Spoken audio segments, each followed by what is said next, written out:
Hingga kini, penduduk Sade masih mempertahankan cara hidup tradisional suku Sasak asli.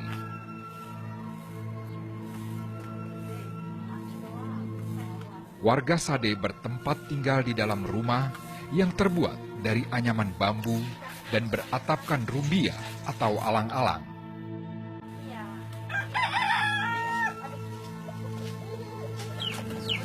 Rumah orang Sasak berbaris rapi dan saling berdekatan satu sama lain. Bisa dipahami, cara hidup berkelompok dan rapat secara fisik tersebut merupakan bentuk perwujudan kekerabatan di kalangan warga yang sangat erat dan akrab.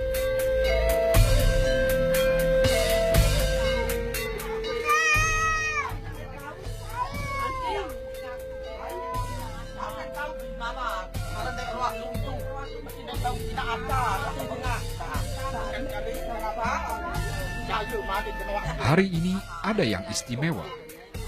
Menjelang perayaan Lebaran Topat, di sela kesibukan sehari-hari perempuan Sasak di desa ini, terlihat sedang menjalin janur untuk dijadikan ketupat.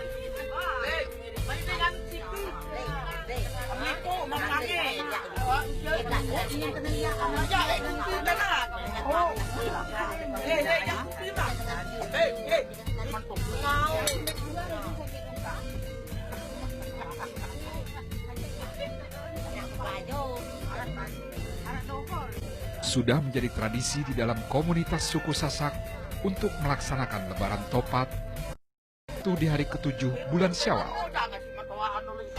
Bagi orang Sasak, Lebaran Topat dilaksanakan sebagai perayaan setelah mereka berpuasa sunnah di bulan Syawal ini. Setelah 6 hari berpuasa, maka di hari ke-7 atau di tanggal 8 bulan Syawal, Lebaran Topat dilaksanakan.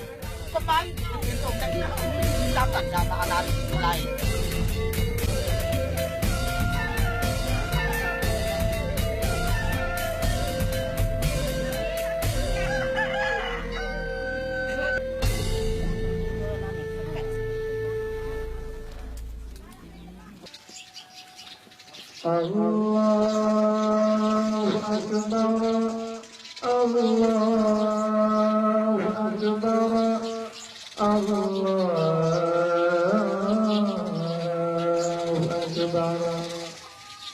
La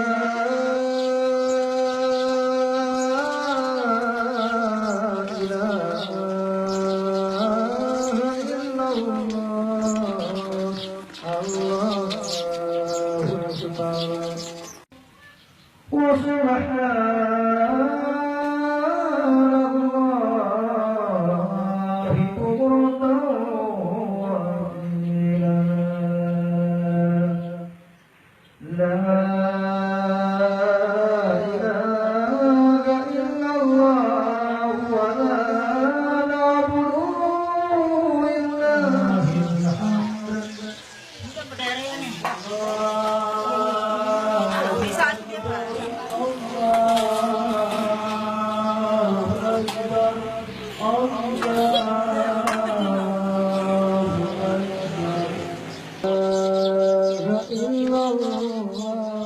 Gema takbir pun berkumandang, menandakan kemenangan.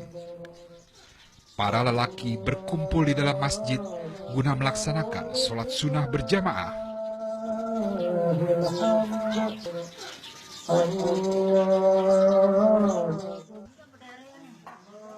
Di lain tempat, kaum perempuan menyiapkan makanan berupa ketupat yang akan disajikan untuk perayaan Lebaran Topat.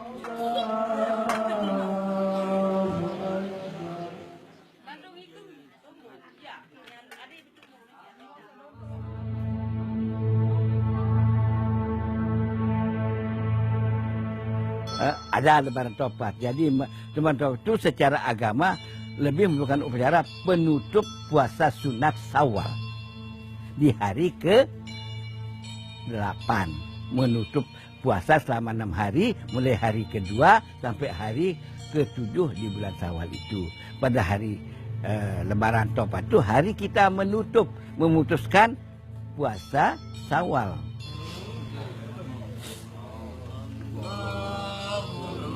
salli ala Muhammad ya Rabbi salli wa sallim.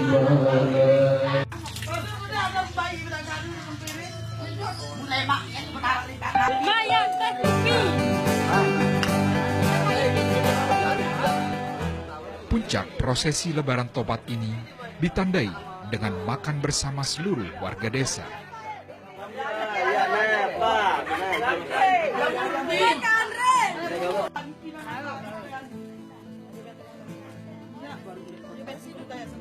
Ketupat sama dengan ketupat Jawa. Bentuknya sudah sama. Cuma pengertian ini yang saya belum tahu di Jawa apa ada enggak. Seperti itu pengertian tadi bahwa ketupat itu simbol untuk perempuan. Lalu pasangannya jajan tekel sebagai simbol untuk laki-laki. Sehingga setiap ada roah ditutup dengan dulang penamat, wajib ada itu yang dua itu di dalam dulang penamat. Atau di dulang, kalau di Lebaran, di dulang rohnya itu. Bagi orang Sasak tradisional, sebelum mereka mengenal Islam lebih jauh, mereka anggap simbol-simbol saja simbol tentang kemanusiaan. Simbol tentang kehidupan di alam. Jadi simbol tentang hubungan manusia dengan pencipta. Hubungan manusia dengan sesama manusia. Hubungan manusia dengan alam. Makanya tidak beda dengan pemahaman Tri Hite Karana dalam bahasa Bali. Hubungan kayangan, hubungan dengan Tuhan. Hubungan pawongan, hubungan dengan manusia. Wong itu orang. Hubungan pelemahan, lemah itu tanah. Hubungan dengan alam.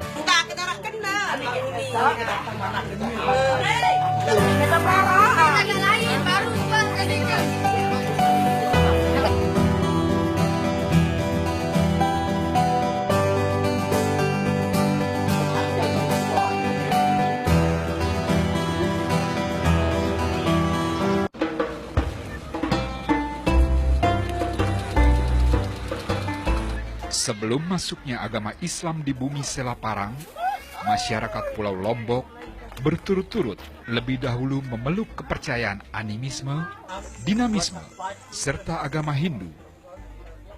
Sejarah mencatat bahwa agama Islam mulai masuk di pulau ini ketika dibawa oleh para pelancong dan saudagar Muslim dari Pulau Jawa di abad ke-13 Masehi.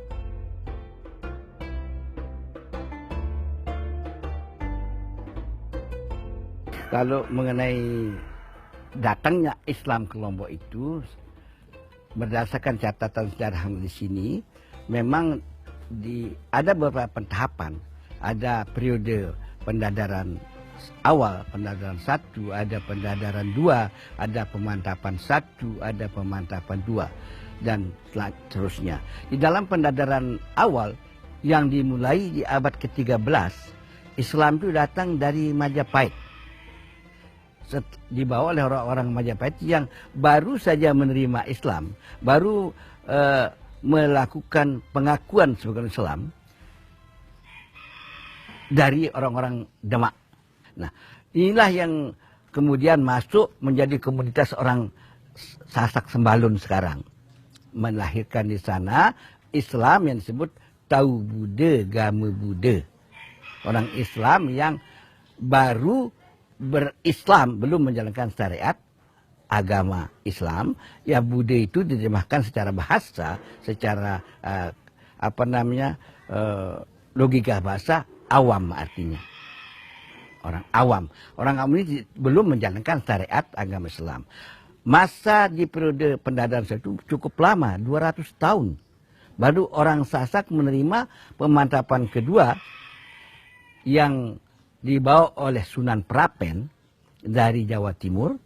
Ini yang membawa Islam, yang melahirkan komunitas orang Sasak Islam yang disebut Tau Telu Gama Telu, yang dalam terminologi terakhir dari Belanda disebut Islam Telu.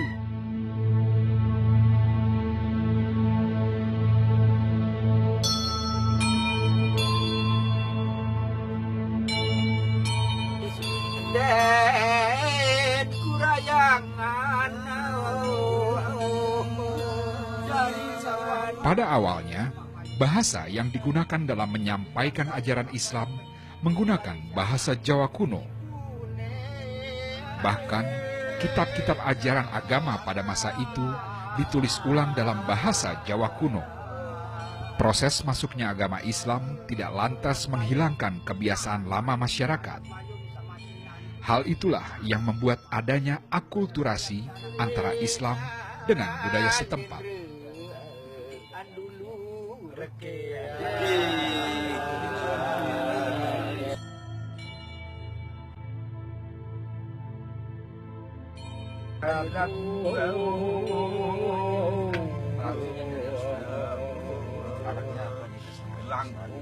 Salah satu bentuk wujud akulturasi budaya, bahkan mungkin asimilasi budaya, itu ada dalam wujud upacara ritual Lebaran.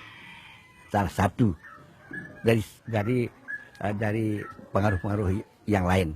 Salah satu yang paling menonjol dan tidak bisa ditinggal budaya Lebaran sampai hari ini. Itu. Ya. Nah, kemudian begitu rupa akulturasi Jawa ini masuk ke sini, sehingga bahasa-bahasa ritual yang digunakan dalam upacara-upacara adat itu sebenarnya bahasa Jawa.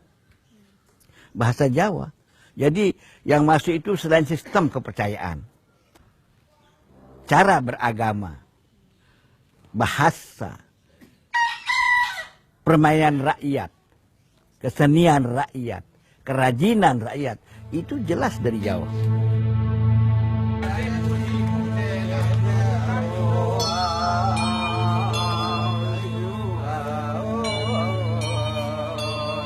Dari kana gigi situ terus naper ke daus sampun sire nadusanan.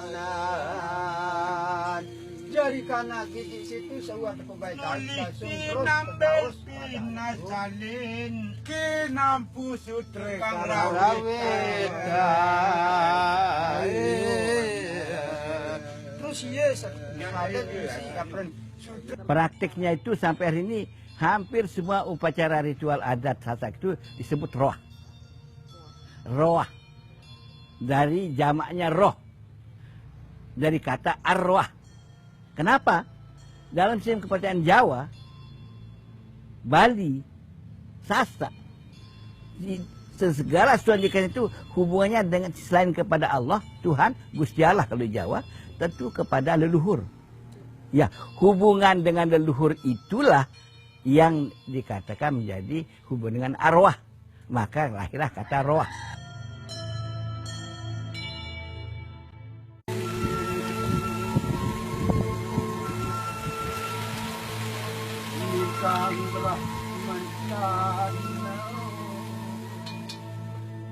Memaos sama dengan mamace.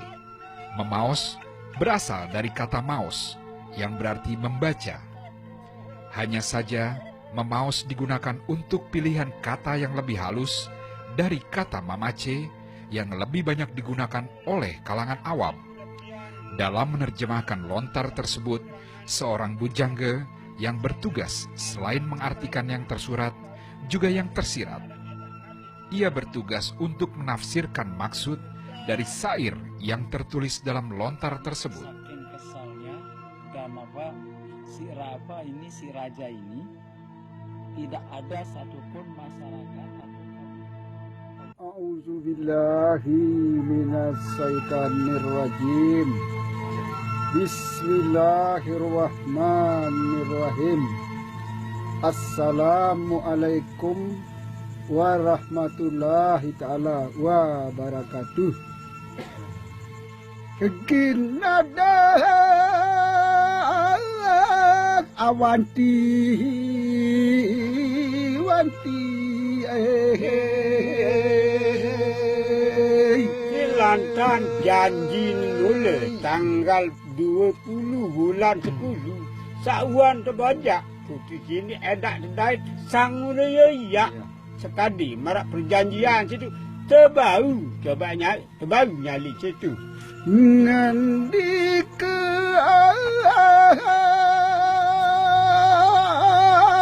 wong wong menak usopne sire Jadi apaan kaya sakwan bau jauh oleh anan mula anu mere siak rekangan terus akan cobaan ngapi bun kelak burabi mencoba rasa santar cin mere. Pelaksanaan memaos biasanya diawali dengan adanya sesaji berupa makanan yang lebih dahulu disiapkan.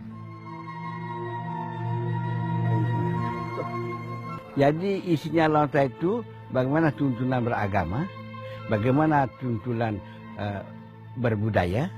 Yang dalam budaya itu tuntunan tentang bagaimana beradat gamu, bagaimana beradat krama, dengan bagaimana beradat luir gamu.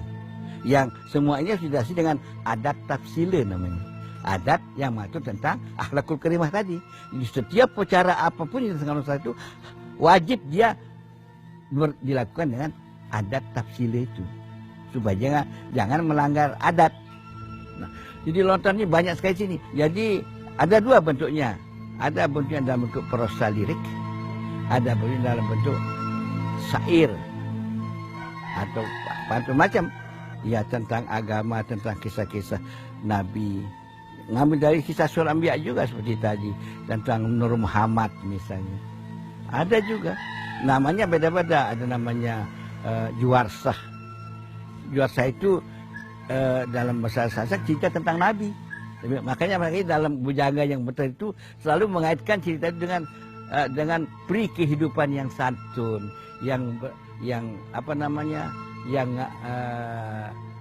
istilahnya Sasak itu ngawibawa namanya. Jadi hidup yang baik-baik. Makanya ada istilah tertib sabsila, unggah-ungguh. Itu ada. Inilah cerita sekilas kekayaan tradisi masyarakat Lombok yang menjadikan negeri ini kaya akan warisan budaya leluhur.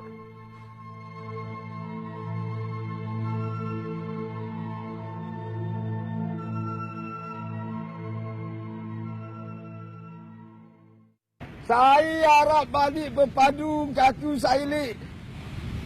Magung, mai bertanding. Payu wah aku beri padu ini batu riti. Bertanding. Payu bertanding. Payu bertanding. Payu.